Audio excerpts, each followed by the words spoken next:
Welcome back to BAMM's Global Scene, a series in which you'll get an inside look at the most exciting music scenes currently coming out of the most influential cities in the world. In this thread, we've been exploring how London's unique atmosphere and mix of influences has helped shape the musical landscape.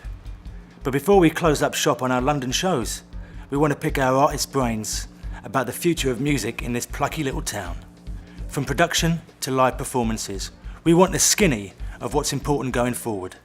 The scene that I'm part of is evolving and has kind of creatively fragmented, but that's the nature of the beast, and that's what's really beautiful about being in a metropolis like London. The fact that, you know, people are always trying a different take on a genre, always trying to, you know, kind of stamp their mark on it, stamp their own individuality on it. I think over the next few years it's going to be really exciting because there's definitely a lot of new DJs emerging who are all making names for themselves, and producers as well, who play in clubs, but their music is informed by lots of things from outside the dance floor, outside the club. The urban scene in London, I think, is going to do some damage through 2011. The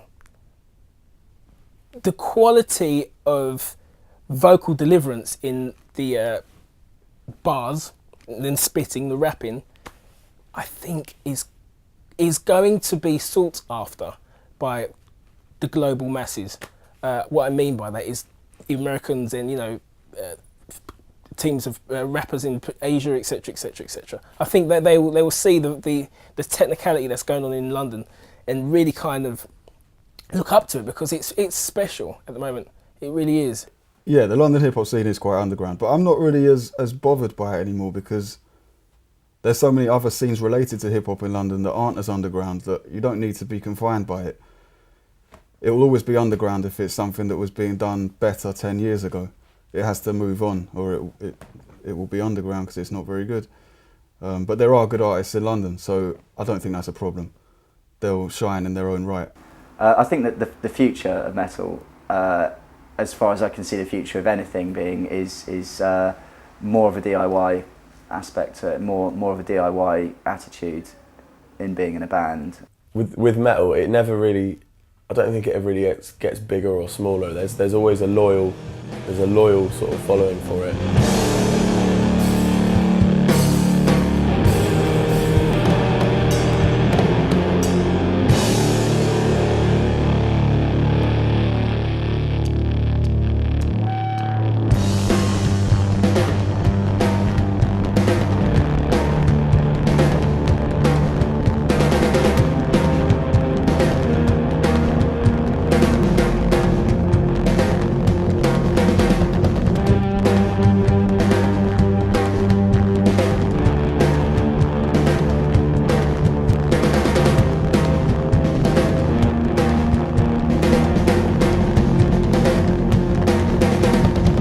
There's certainly certain more commercial styles of metal that have become really charty and sort of popular, but they're not necessarily metal anymore. Really, it's maybe influenced more commercial styles of music.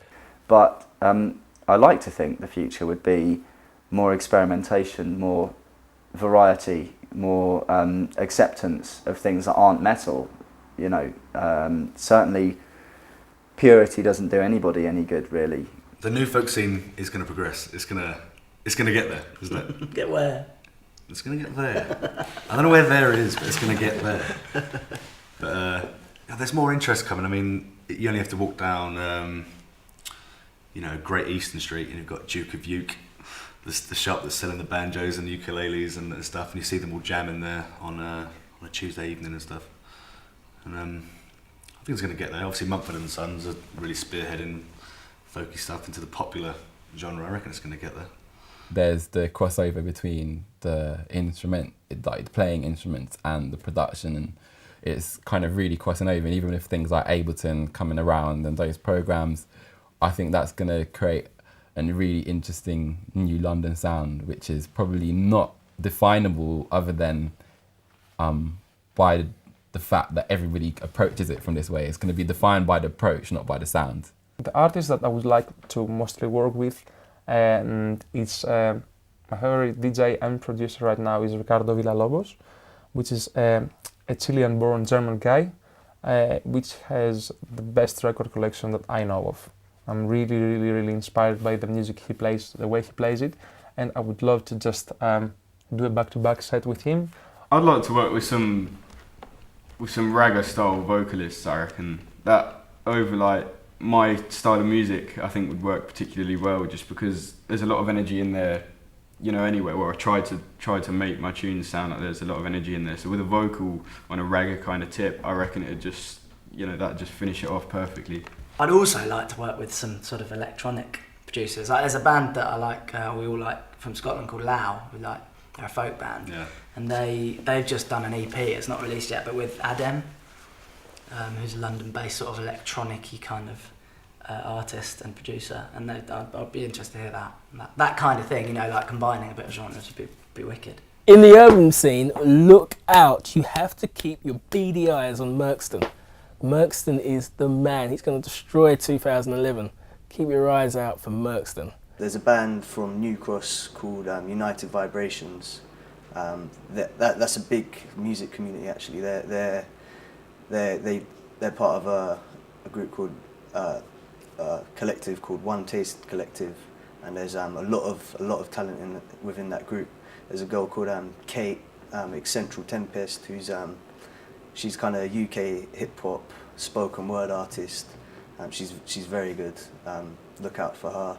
I play with Katie B, and she's like, you know, and I really rate what she's doing. I rate her as a singer, I rate her as a musician, like, and I really enjoy playing her music, and I really think it represents what London is about. You know, her sound is really representing London and the UK, and you know, we're doing this tour later this month with Tiny Temper as well. And again, Tiny Temper, you know, he's very much current to London. He's come from, obviously, you know, the inspirations for what his sound is to do with grime. And no one can doubt that grime is very much something which was born and bred and grew in London. Go out there and find people, because the best artists I find are people that don't have a MySpace and don't have anything to show for it, but you find it and realise how good they are, and that's all that really matters.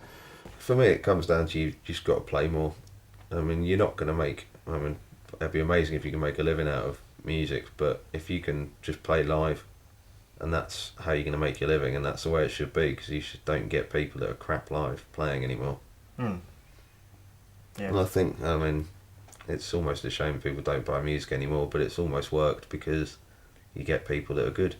We've noticed as we've gone out that we've seen the best bands that we're coming across aren't afraid just to do it by themselves, and they're getting themselves to a particular level before those people come knocking on the door.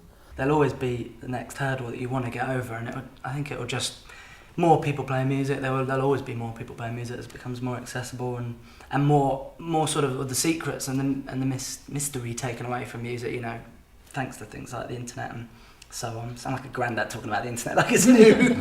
I hear this new internet. Yeah. Things are constantly changing, all being developed, and I think it's cool. Because a lot of the time, the core always remains, you know, the fundamentals always remain. We're pioneering young musicians trying to find our sounds and trying to find our place in the world now, currently. And, you know, I think we're always developing, and you just need to watch this space, basically.